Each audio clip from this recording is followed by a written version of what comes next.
wife, except for marital unfaithfulness, and marries another woman, commits adultery. I didn't say it. Jesus said it. We are the church of Christ. We are Christ's bride. We are Christ's church. These are Christ's words regarding marriage. I realize I'm stepping on some toes. Come on. It's all right. It's all right. Okay.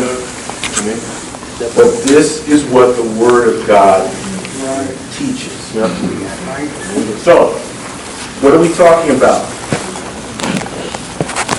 When someone in a marriage relationship decides to separate, not for the purpose of cooling off for a limited period of time temporarily to help repair the marriage, to get outside help, outside input, to rebuild the marriage.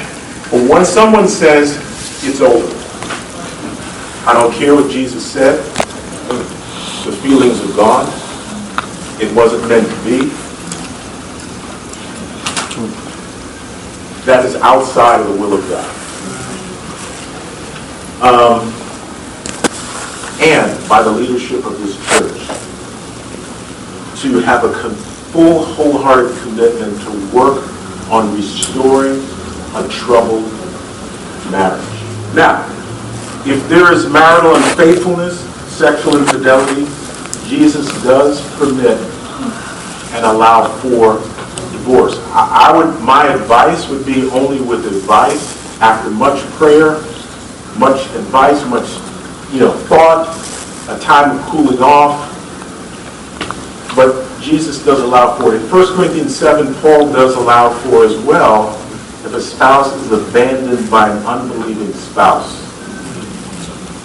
You're not to be bound in that situation. 1 Corinthians 7:15. We won't look at that. But the leadership of this church has decided those would be the only two conditions that would be for someone to consider separation and divorce from their spouse. Someone who decides to separate, divorce their spouse for reasons outside of that, we feel now as the elders of the LA Church and shepherding of the elders and leaders of this church. Come on. And therefore we're no longer of the Los Angeles Church.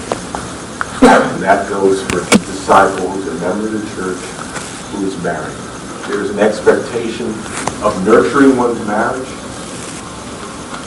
If the marriage is troubled, to be urgent about seeking help to rebuild and restore the marriage.